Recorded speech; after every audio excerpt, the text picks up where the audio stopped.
வணக்க நண்பர்களே. இன்னைக்கு சோஷியல் மீடியாவை திறந்தாலே நடிகர் சத்யராஜின் மகள் திவ்யா சத்யராஜ் பேசின பேச்சுக்கு கண்டனங்களும் ஆதரவுகளும் அதிகமாக வந்துக்கிட்டு இருக்கு. இவங்க பேசின பேச்சு உண்மையிலுமே தமிழ் கலாச்சாரத்துக்கு எதிராக இருக்குன்னு சொல்லி நிறைய பேர் அவங்கள திட்டிக்கிட்டு வராங்க. நடிகர் சத்யராஜும் தன்னுடைய மகள் திவ்யா சத்யராஜ் பேசுனது சரிதான், அவங்க ஒரு தொலைநோக்கு பார்வையாக பார்க்குறாங்க, ஒரு முற்போக்கு சிந்தனையாக பேசுகிறாங்கன்னு சொல்லி தன்னுடைய மகளுக்கு சப்போர்ட் பண்ணி பேசினார். இதை கேள்விப்பட்ட திரைத்துறை சேர்ந்த நபர்களும் சரி பொதுமக்களும் சரி திவ்யா சத்யராஜ் பேச்சுக்கு கடுமையான கண்டனத்தை தெரிவித்தாங்க. இவங்க மேற்கத்திய கலாச்சாரத்தை தமிழ்நாட்டில் புகுத்த பார்க்குறாங்க, இவங்க பெரிய பணக்காரங்க, இவங்க வேணா அப்படி இருக்கலாம், ஆனால் எங்களை போல ஏழை மக்கள் அப்படி இருக்க முடியுமா, இவங்க ஒரு பொருந்தாத வார்த்தையை சொல்லி மக்களிடத்து குழப்பத்தை ஏற்படுத்துகிறாங்க, கன்ஃபியூஸ் பண்ணுறாங்க, ஏற்கனவே நம்ம கலாச்சாரம் கெட்டுக்கிட்டு வருது, இவங்க வேற இது போல வார்த்தையை சொல்லி இன்னும் இவங்களை ஃபாலோ பண்ண ஆரம்பிச்சிட்டா நிறைய பெண்களோட வாழ்க்கை என்ன ஆகும் அப்படிங்கிற மாதிரி திவ்யா சத்யராஜ் பேச்சுக்கு கண்டனத்தை தெரிவிச்சிட்டு வராங்க.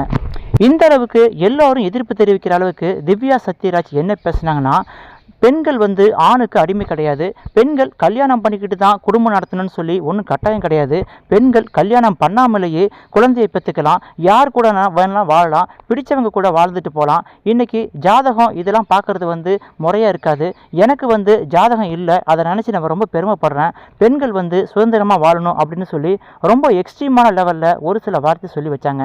அதாவது பெண்கள் ஆணுக்கு அடிமையாக இருக்கக்கூடாது அப்படிங்கிறத ஏற்றுக்கலாம், அது அந்த காலத்திலிருந்து பெரியார் காலத்திலிருந்து அது ஒரு விஷயமா பார்க்கப்பட்டது.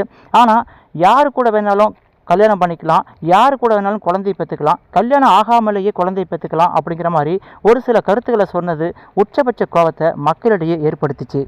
உலக அளவில் இந்தியாவுக்கு, அதுவும் இந்தியாவில் இருக்கிற தமிழ்நாட்டுக்கு ரொம்ப பெருமையாக இருக்கிறது தமிழ் கலாச்சாரம் தான்.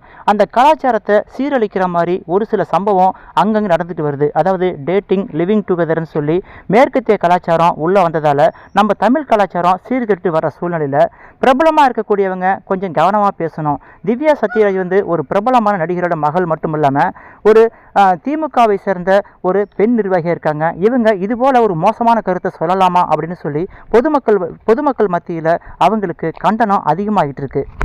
இந்த காலத்தில் பெண்களுக்கு எவ்வளோ சுதந்திரம் கிடைக்கணுமோ அவ்வளோ சுதந்திரம் கிடைச்சிக்கிட்டு தான் இருக்குது. ஆனால் ஒரு சில இடத்துல பெண்களுக்கு எதிரான அத்துமீறல்கள் நடந்துக்கிட்டு தான் இருக்குது. அதையெல்லாம் களையணும் அப்படிங்கிறது தான் எல்லோருடைய எண்ணமும். ஆனால் திவ்யா சத்யராஜ் ஒரு படி மேலே போயிட்டு பெண்கள் எப்படி வேணாலும் வாழலாம், அவங்க கல்யாண வாழ்க்கையில் கட்டுண்டு கிடைக்கணும்னு சொல்லி அவசியம் கிடையாது, கல்யாணம் பண்ணாமலேயே குழந்தையை பார்த்துக்கலாம், யார் கூட வேணாலும் வாழலாம், பிடிச்சா இன்னைக்கு இவர் கூட இருக்கலாம், பிடிக்கலனா அவங்கள தூக்கி எறிஞ்சிட்டு இன்னொருத்தர் கூட நம்ம போய் வாழ்க்கையை ஆரம்பிக்கலாம், பெண்கள் சுதந்திரமாக இருக்கணும் அப்படின்னு சொல்கிற கருத்து யாராலும் ஏற்றுக்க முடியாதுன்னு சொல்லி பெண்கள் மத்தியில் திவ்யா சத்யராஜ் கருத்துக்கு கடுமையான கண்டனம் வந்துகிட்டு இருக்கிற நிலையில் சத்யராஜ் அவர்கள் என்னுடைய மகள் பேசினது சரிதான் அப்படின்னு சொல்லி அவங்களுக்கு சப்போர்ட் பண்ணி பேசினதும் இன்னும் எல்லோரும் மத்தியிலையும் ஆத்திரத்தை ஏற்படுத்தியிருக்கு.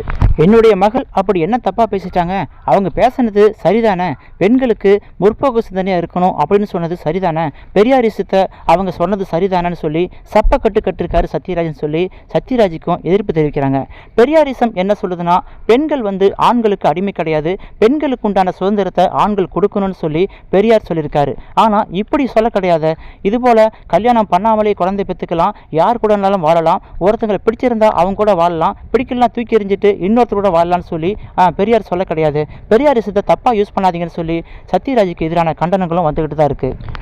திவ்யா சத்யராஜ் பேசுனது ஒன்றும் பெரியாரிசம் கிடையாது, அது மேற்கத்தியம். அதாவது மேற்கத்திய நாடுகளில் இதுபோல் டேட்டிங்லாம் பிரபலமாக இருக்குது, அந்த கல்ச்சரை தமிழ்நாட்டு மக்கள் ஃபாலோ பண்ணணும்னு சொல்கிறது ஒரு பொறுப்புள்ள குடும்பத்தை சேர்ந்த பெண் சொல்கிற மாதிரி தெரியல அப்படின்னு சொல்லி பயங்கரமான கமெண்ட்லாம் வந்துக்கிட்டு இருந்த பார்த்தா உண்மையிலுமே இவங்க பேசுனது சரியில்லை அப்படிங்கிற மாதிரி தான் தோணுது.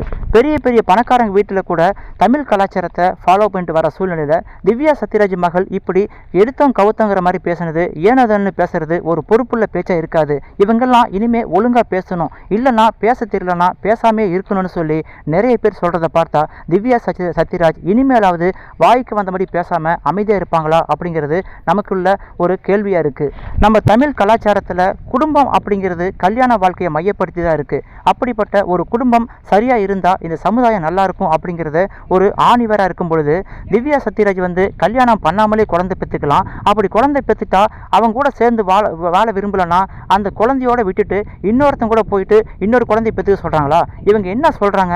வாய்க்கு வந்தபடி பேசலாமான்னு சொல்லி பயங்கரமாக திட்ட ஆரம்பிச்சிடுறாங்க. பெரியாரிசத்தை போற்றும் சத்யராஜ் அவர்களும் தன்னுடைய மகள் திவ்யா சத்யராஜ் முற்போக்கு சிந்தனையாக பேசுகிறங்கிற அடிப்படையில் அவங்க தமிழ் கலாச்சாரத்துக்கு எதிராகவும் ஏடாகூடமான செய்தியை வெளியேறதை பார்த்து அவர் முட்டு கொடுக்கறது எந்த விதத்தில் நியாயமாக இருக்குது? அதனால் அவருக்கும் எங்கள் கண்டனத்தை தெரிவிச்சுக்கிறேன்னு சொல்லி பொதுமக்கள் மத்தியிலையும் விமர்சகர்கள் மத்தியிலும் கண்டனம் எழுந்து வர நிலையில் உங்களுடைய கருத்துக்கள் என்னன்னு சொல்லி மறக்காம கமெண்டில் பதிவிடுங்கள். இந்த வீடியோ பிடிச்சிருந்தால் லைக் பண்ணுங்கள், உங்கள் நண்பர்களுக்கும் வீடியோவை ஷேர் பண்ணுங்கள். நீங்கள் நம்ம சேனலுக்கு புதியவராக இருந்தால் மறக்காம நம்ம சேனலை சப்ஸ்கிரைப் பண்ணிக்கொண்டு ஆதரவு தாருங்கள். மீண்டும் அடுத்தடுத்த வீடியோவில் சந்திக்கலாம். தேங்க்யூ ஃபார் வாட்சிங்.